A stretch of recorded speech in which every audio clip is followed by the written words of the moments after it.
Hello students, सिद्ध कीजिए कि करनी 3 एक अपरिमेय संख्या है। कक्षा 10वीं बोर्ड परीक्षा में पूछा जाने वाला अति महत्वपूर्ण प्रश्न है।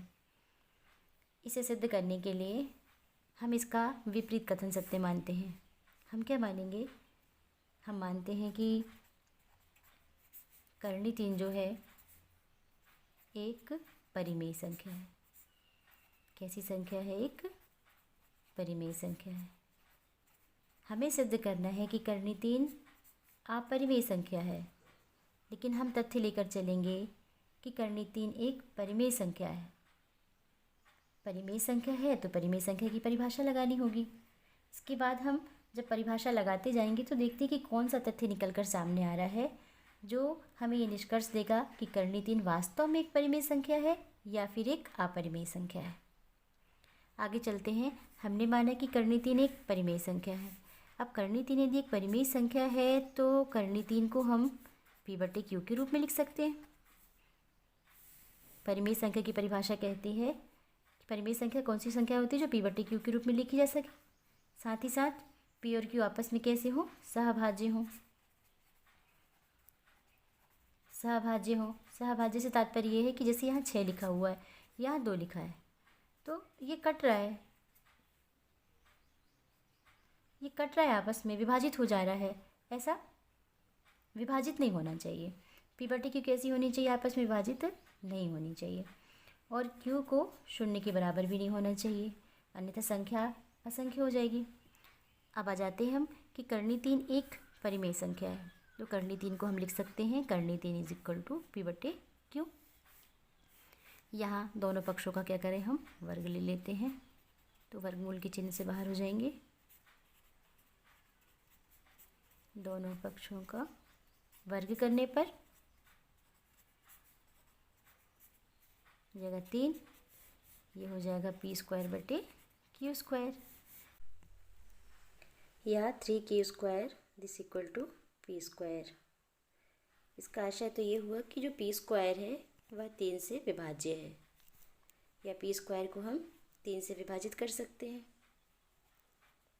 अब यदि किसी संख्या का वर्ग 3 से विभाजित है तो वह संख्या स्वयं भी 3 से विभाजित होगी, अर्थात P 3 से विभाज्य है।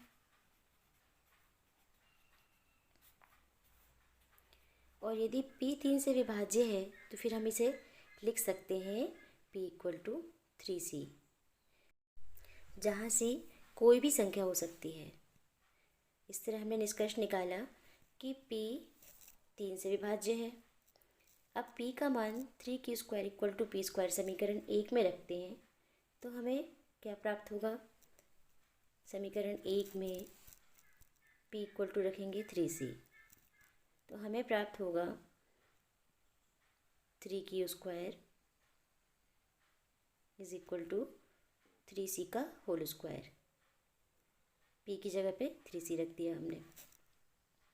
ये से लिख सकते 3Q² = 9C²।